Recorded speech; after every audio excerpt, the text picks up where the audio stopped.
Try and get as much of every orifice as I can wiped up. I mean, I sprayed it, scrubbed it with degreaser, but go a little extra added because acetone is the shit. Don't want to unfasten the case from the bell housing, so I'll probably just get this wire out of the way, kind of. Some of you already might know where I'm going with this. Yep, this is where we're going. Why not? Red, car's red. I don't know, we'll see. Definitely wanted to kind of give it a fresh, clean, refurbished look. And I was thinking about doing the silver, obviously, but like, well, they got red. Everything else is red, mostly red, so let's go red. Let's see. Dawn's list, squeezing a miss. Sierra couldn't fail you. Take my A, lucky and Leia, she dipped. It's my 10.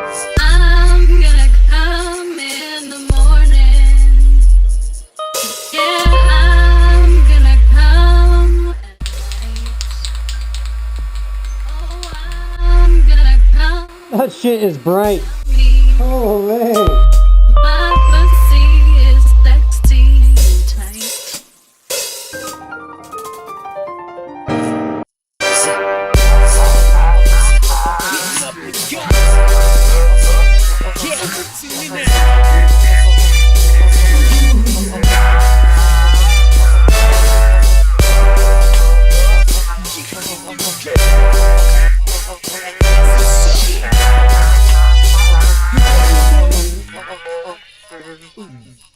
Bit, I knew you with all these hoes. You shook the weak links, pimping a hoe. He set him up all these foes. There's my second coat. 10 more minutes to my last coat. Got the beam dream, let the seam stabbing the thrust. Bet the old hoes. Apply 2 coats, followed by 1 medium wet coat. Allow 10 minutes between coats. Apply all coats within 1 hour. Alright, I'll wait 10 minutes. Okay, this is the last coat.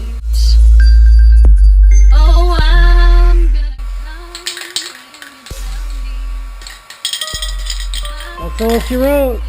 So far, I mean, we'll see what the end result is, but this is the Duplicolor engine enamel ceramic.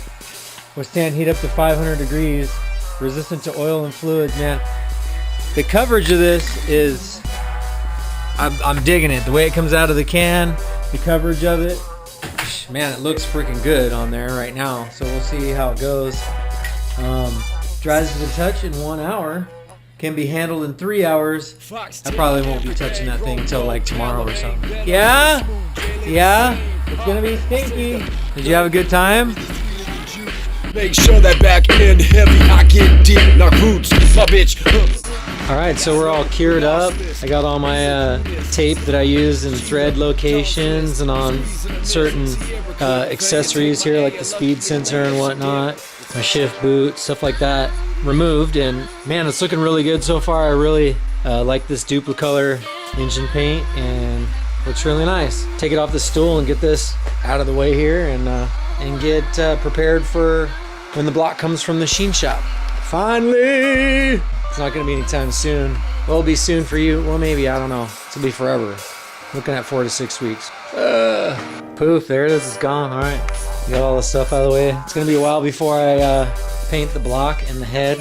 That way the family can get through here without having to step on all kinds of protection and stuff. So transmission's sitting back in the location where I removed it upon taking the engine out. So it's going to be in its location ready to install.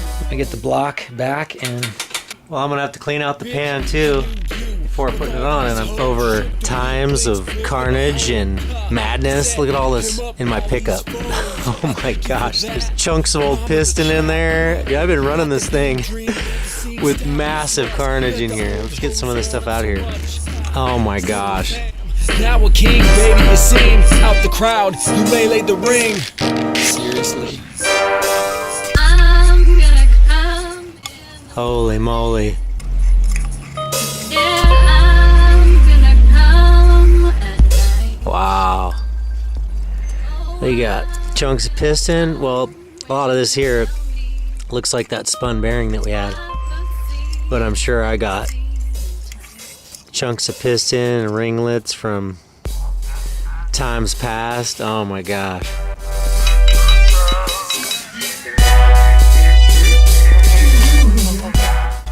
Probably a good idea to clean the pickup every now and again. Hello, hello, hello. Hi, this is Rob. How are you? Hey Rob, it's JC. Wonderful, wonderful. Good. So, I did a bunch of calling and looking and seeing who's got the best this and the best that.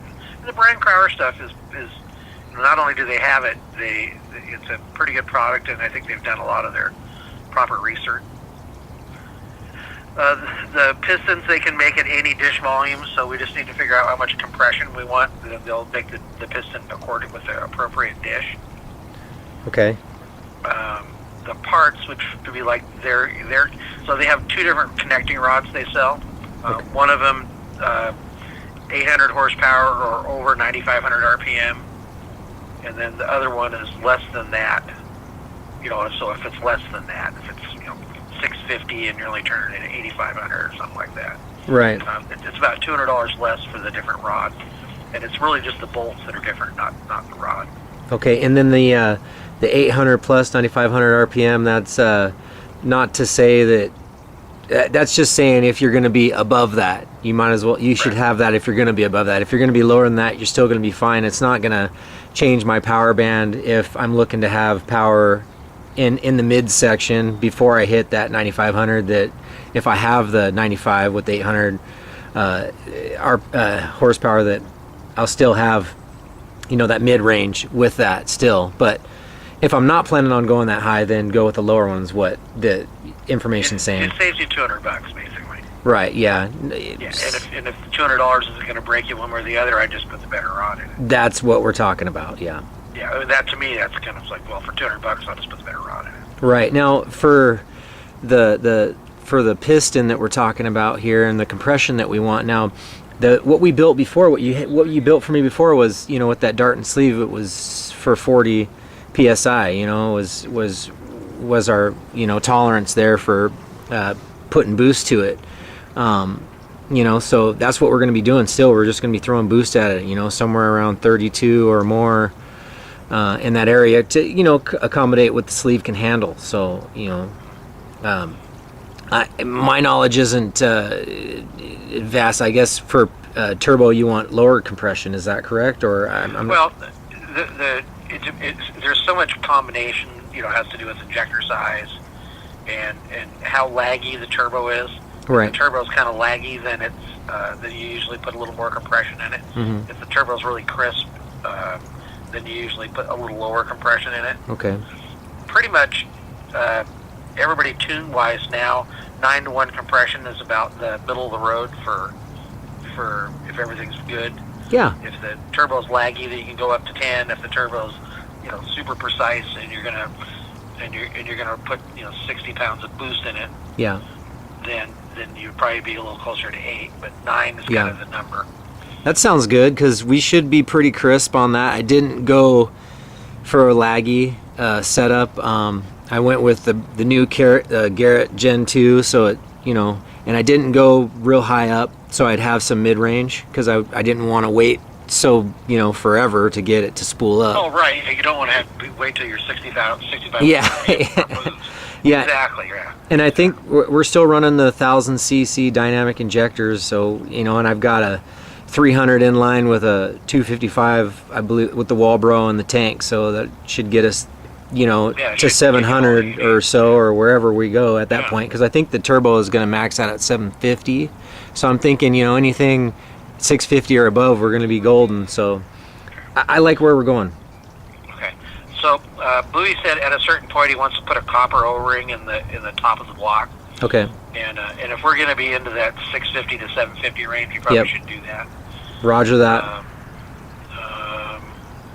So the block, survived pretty well all the issues. So it'll be, basically it's 80. We'll go to 84 and a half. I think 80 you can go all the way to 86, but I mean, I'd rather have some buildability in it still. Okay. And you know, another 2 mil or another half a millimeter is not going to make any difference in how much power it makes. Right, and this is so the sleeve survived, and Yeah. so that is just in the copper and ring at the top is that dimension. Okay, cool. Very cool. Yeah, that'll just be an add-on to what we've already done. Right on. It sounds great, man. So reuse the head studs, and then also use the new bearings because the crank will be standard. Okay. With the Brancrower kit, rod bearings, main bearings, parts are like $31.50. Okay. The labor, you know, like clean, bore hone deck, check the balance. I'm sure it'll be okay, but let's just check it. Yeah. And make sure the main line's still straight and round, which again it should be still. And then put the short block together, pre-assemble it so we can make sure that the rods and the crank and none of it's hitting anything, and then clearance if we need to. Nice. Gap the rings. That equals about $3,900. Okay. And then gaskets on top of that, or probably another couple hundred. You know, Okay. good head gasket. And there's probably another $100 probably to do those copper O-rings and install the O-rings. So yeah, so we're probably looking at $4,700 total. Okay. I would like, before we do this, I'd like to have the head so I can CC it so it can be pretty accurate on the compression ratio. Okay. Other than that, that's really all I need to know. Awesome. Thanks, Robert. I'll get it over to you. Okay, thanks, JC. Bye. So there we have it. Well, guys, you know, I was kind of hoping to put the low end together myself, but with all this machine work going on with the clearances and everything, it looks like I'll be taking the head in and they're going to be assembling it for me, which is a real drag because I really wanted to be the one to be putting this thing together from bottom to top. I mean, that was my goal. That's what I wanted to do. So now I'm just this plug and play kind of guy, I guess, which is really lame. Well, I guess you're still plugging and playing when you're throwing in cranks and stuff too. It's still just parts. I'm not milling any of that stuff out or anything. I shouldn't be so hard on myself. Don't be so hard on yourself. It's a good day. Everything's good. So I guess we'll get back to cleaning this thing out after I drop off my head over there. Alright, I got back from the machine shop, dropped my head off. You could match up the compression by checking the head in relation to the block, and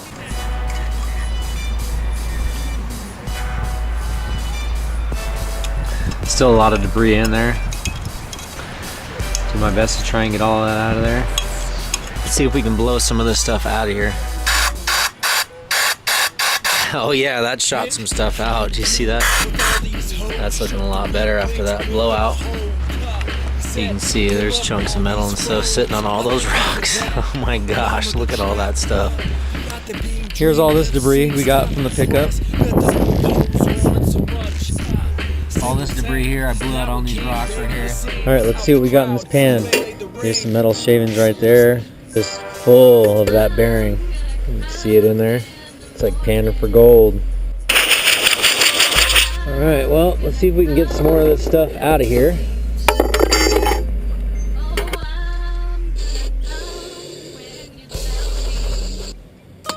Lake City. Now this is a new Morosso replacement. I'll probably throw a link in the description up.